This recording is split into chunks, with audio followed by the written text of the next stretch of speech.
I'm going to read just a little bit of this. It says, imputed righteousness is the theological concept directly related to the doctrine of justification. It is particularly relevant in the Reformed tradition. Reformed tradition being that from the Reformation. Justification, well, I shouldn't say that. That's not exactly right.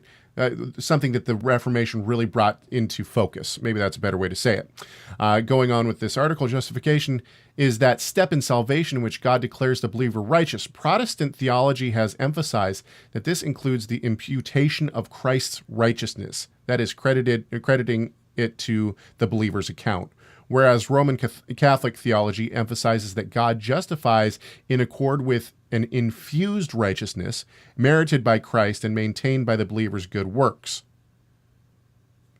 Okay, so basically, and I also put this in your show notes, the way that I understand imputed righteousness and the way that I believe salvation works is that our faith in the Messiah Yeshua's death and resurrection, his death on the cross, the blood shed, is then imputed to us. That means that when God sees us in the courtroom setting, he doesn't see our sin, he sees the righteousness of Christ.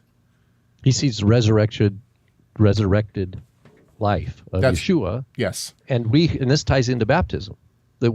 Paul gets into this, of course, in Romans 3 and 4, he sets up, just like he quotes the Psalm, blessed is the man that the Lord does not impute sin, etc., whose sins are covered, who forgives, etc., etc. And then he gets into, by Romans 6, he gets into baptism. He says that you are baptized into the death of Yeshua. And Romans 7 then goes on to say that when you die, the legal demand for your death because of sin that the Torah has over you, the curse, because you've transgressed God's holy law, that's been paid. Yep.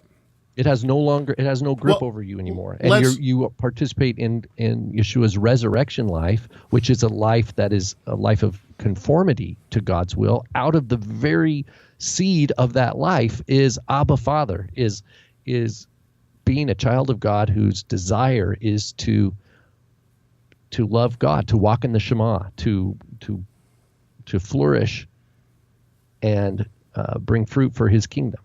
So let's read the scriptures that you're talking about. First of all, we see imputed righteousness as early as Genesis, right? Abraham is the one who, and Paul brings this up in the passages that you were talking about in Romans 4. In Genesis 15:6, it says, and he believed that is Abraham, and Abraham, believed the Lord, or believed God, and he counted it to him as righteousness.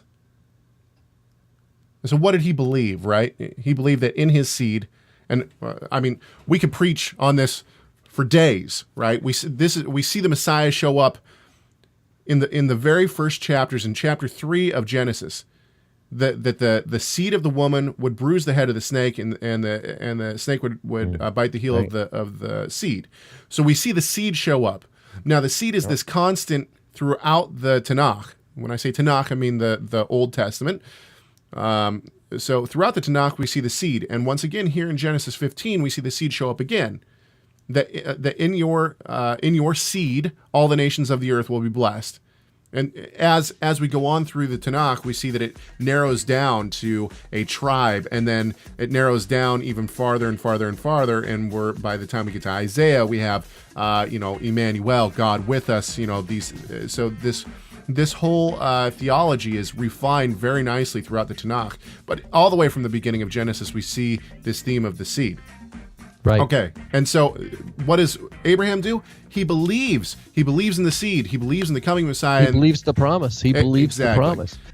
Hey, thanks for watching. Don't forget to like and share this video so other people can see it. And also, if you haven't already, you should subscribe to our YouTube channel. Just hover over this round thing below me and then click the red button that says subscribe. That way, you'll never miss another video from the Rob and Caleb Show.